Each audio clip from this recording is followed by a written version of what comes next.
Hi all, எல்லாரும் எப்படி இருக்கீங்க? இன்றைக்கி இந்த வீடியோவில் நம்ம என்ன பண்ண போகிறோம் அப்படின்னா, இது வந்து ஒரு மினியேச்சர் ஐடல், அதாவது குட்டியும் இருக்கிற ஐடலுக்காக நான் வந்து தைக்க போகிறேன்.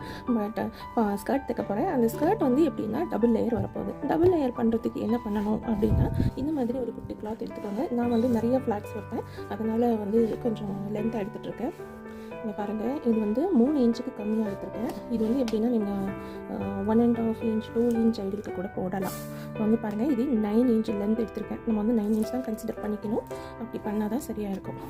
நான் என்ன பண்ணிடுறேன், இந்த இடம் நான் வந்து ஃபோல்ட் பண்ணிடுறேன். குட்டியாக ஃபோல்ட் பண்ணி இந்த 2 சைடும் நான் வந்து தைச்சிடுறேன். ஒரு ஃபோல்டு பண்ணினாலே போதும்.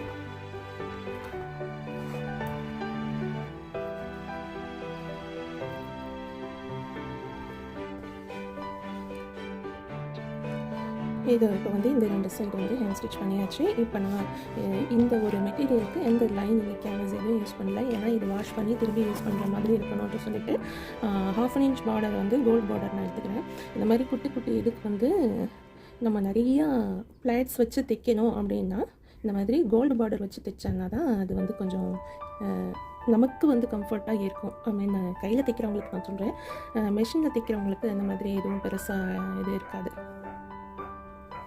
டிஃபிகல்ட்டி இருக்காது. இந்த மாதிரி கையில் தைக்கிறவங்களுக்கு வந்து அவங்க எப்போதுமே வந்து சிம்பிளிஃபைடாக எதுவாக இருந்தாலும் வச்சு தைச்சிக்கிட்டாங்கன்னா அவங்க எவ்வளோ பெரிய பேட்டர்ன்ஸ்னாலும் பண்ண முடியும். அதாவது மெயினாக நான் வந்து எப்போதும் சூஸ் பண்ணுற பார்டர்ஸ் வந்து தின்னாக இருக்கிற மாதிரி சூஸ் பண்ணுவேன். அப்போ தான் எனக்கு வந்து ஊசி கையில் வச்சு குத்தும்போது இறங்கும்.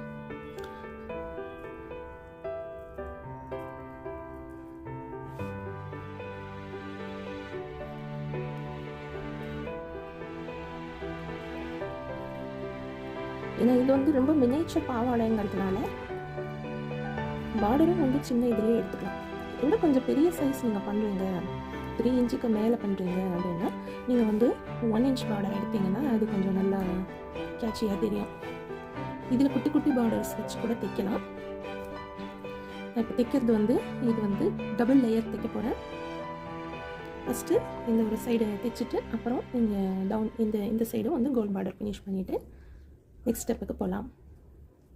நம்ம வந்து தனித்தனி பார்டர் தைக்கிறதுக்கு இந்த மாதிரி ஒரு ஃபுல் கிளாத்து ஹைட் இருக்கிற கிளாத் எடுத்துகிட்டு 2 சைடு தைச்சிட்டு நம்ம நடுவில் எவ்வளோ வேணுமோ அவ்வளோ கட் பண்ணிக்கிட்டால் நல்லாயிருக்கும். இப்போ நான் வந்து என்னென்னா இந்த ஹைட்டுக்கு ஏற்ற மாதிரி இப்போ எனக்கு வந்து இது டபுள் லேயராக தெரியணும். ஸோ நான் வந்து டைரெக்டாக இப்போ வந்து மடிப்பு தான் எடுத்து தைக்க போகிறேன். ஃபஸ்ட்டு லாக் பண்ணிக்கணும்.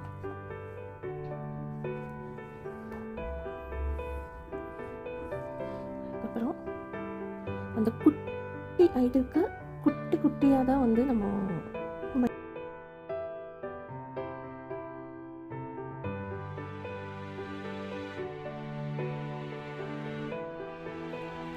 ஒரு மடிப்பும் நம்ம பக்கத்தில் எடுத்து அதை இமீடியட் லாக்கிங் பண்ணிடணும். இந்த மாதிரி மினியேச்சர் பாவாடை பொறுத்த வரைக்கும் நீங்கள் வந்து அந்த ஃபார்வர்ட் பேக்வர்ட் ஸ்டிச் வந்து அந்த பார்டர் வைக்கிறீங்க இல்லையா, பார்டர் வைக்கிறதுக்கு மட்டும் அந்த ஃபார்வர்ட் பேக்வர்ட் ஸ்டிச் வந்து இந்த மாதிரி மடிப்புக்கு வந்து ஃபார்வர்ட் பேக்வர்ட் ஸ்டிச் வைக்க தேவையில்லை. ஜஸ்ட் ஒரு லாக் பண்ணிக்கிட்டால் போதும். ஏன்னா இது வந்து டபுள் லேயருங்கிறதுனால லாக் பண்ணால் மட்டும்தான் கொஞ்சம் நல்லா ஸ்டிஃபாக நிற்கும்.